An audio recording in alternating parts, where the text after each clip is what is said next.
À la fille, à la famille, je suis très heureuse de vous retrouver. Vous m'avez beaucoup manqué.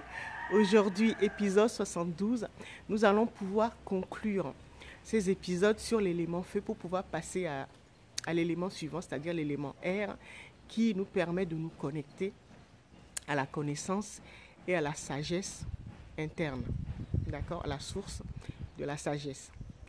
Alors, la famille, vous savez maintenant que l'élément feu correspond à notre médecin ou guérisseur intérieur, c'est-à-dire notre capacité d'auto-guérison ou de guérisseur. Et qui dit guérisseur, qui dit guérison, dit guerrier. Donc ça veut dire qu'un guérisseur est avant tout un guerrier.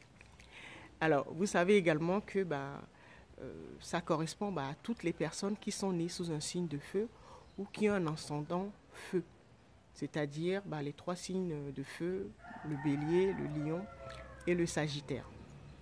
D'accord?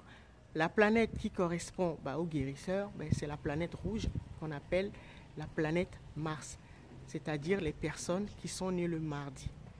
Et donc, si vous êtes né ou vous avez un ascendant d'un signe de feu ou que vous êtes né un mardi, ça veut dire que vous avez des prédispositions pour déployer le guérisseur, un magnifique guérisseur au service de l'humanité. Ça veut dire tout simplement ça. Parce que nous ne naissons pas, c'est pas parce que nous naissons sous un signe de feu, par exemple, que nous sommes automatiquement un guérisseur.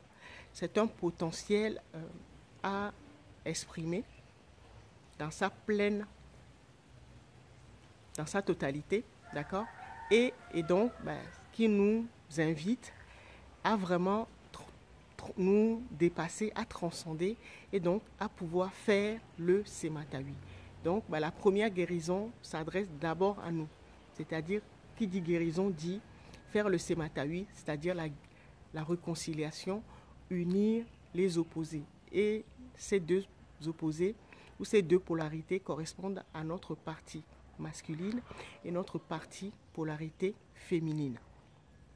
D'accord, pour redevenir l'androgyne que nous étions au départ. Ça veut dire que les dieux et les déesses fonctionnent de cette manière-là. On réussit à faire le Sematawi et donc fonctionnent avec leur âme et également avec leur esprit. Parce que tant qu'on n'a pas fait le Sematawi, nous fonctionnons soit avec l'âme, donc le cœur, c'est-à-dire nous savons donner, donner, donner sans recevoir, et ceux qui fonctionnent avec l'esprit, donc prennent et ne savent pas donner.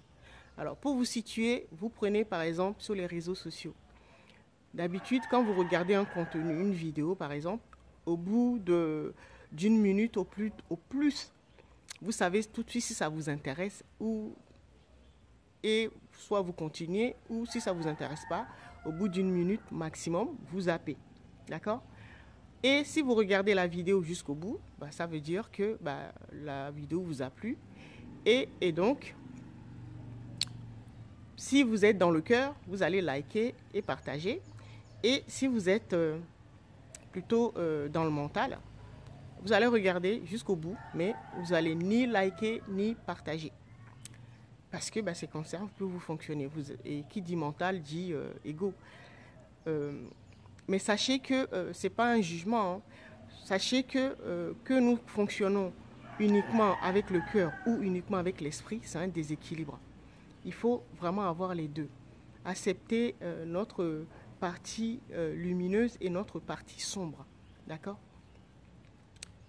Les dieux et les déesses, les êtres suprêmes, fonctionnent comme ça. Ce sont des personnes ou des êtres qui ont réussi à faire leur Sematawi, à accepter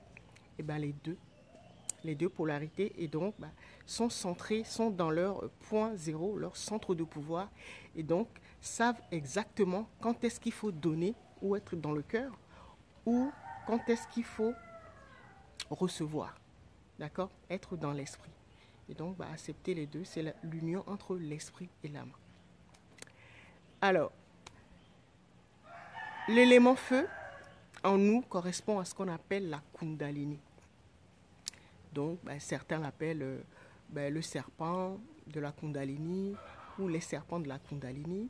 D'autres l'appellent le dragon. C'est également lié à l'énergie du lion. D'accord? C'est faire une montée de Kundalini. On pourra dire que on fait en fait une montée d'Anunnaki. Parce que les Anunnaki, c'est vrai que je vous en ai parlé dans l'épisode 71, ça fait peur aux gens, c'est le créateur en nous, la divinité en nous. Et c'est vrai que nous avons tendance à en avoir peur. Mais comme toutes les races ou toute famille, quand vous arrivez dans un pays ou dans une ville, vous allez rencontrer des bons et des méchants. Ça existe partout, dans chaque peuple, dans chaque race, dans chaque espèce. Et donc, en fonction de notre vibration, si nous vibrons bas, nous nous connectons aux êtres malveillants. Et quand nous vibrons haut, nous nous connectons aux êtres les plus bienveillants qu'on puisse trouver. Et donc, c'est là que nous allons pouvoir faire des alliances. D'accord? C'est tout simplement ça.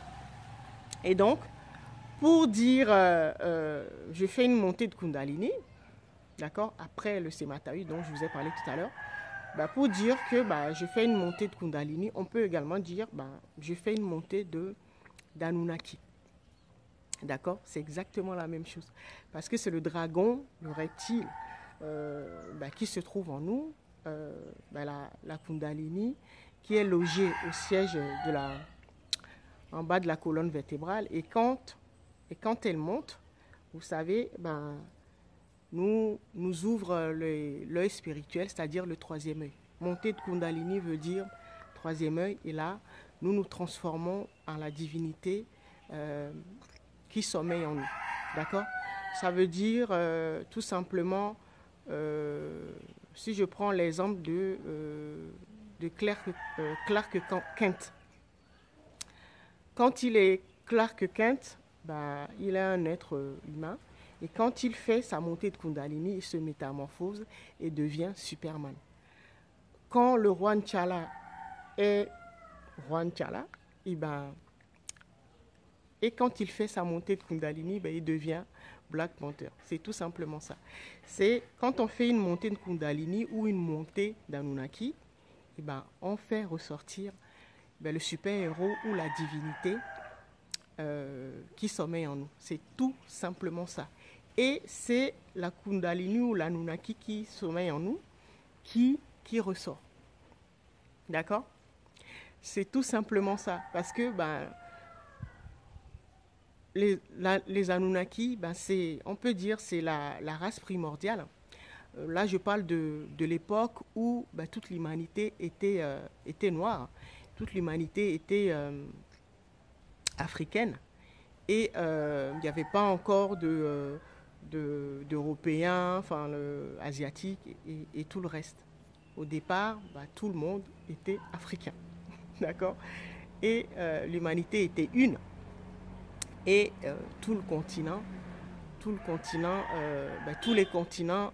ne faisaient qu'un. Donc il n'y avait qu'un seul continent qu'on appelait le continent Terre. Parce que au-delà des glaces, tout autour, la Terre est un continent et la grande planète s'appelle Gaïa et c'est au-delà de notre Terre, donc du continent Terre, vous allez trouver d'autres continents. Et pour pouvoir accéder, on y accède par modification de l'état de conscience, donc par méditation et tout le reste. D'accord? Et donc, c'est tout simplement ça. Il ne faut pas que Anunnaki vous fasse peur, parce que c'est le généticien qui sommeille en nous, c'est le créateur par excellence qui sommeille en nous. Et pour pouvoir retrouver cet état d'Anunnaki, nous devons faire ressortir tout simplement, faire une montée d'Anunnaki, faire une montée de Kundalini pour pouvoir retrouver le super-héros qui sommeille en nous. Dans la deuxième partie, je vais vous donner un cas concret pour illustrer ces propos et vous allez mieux comprendre de quoi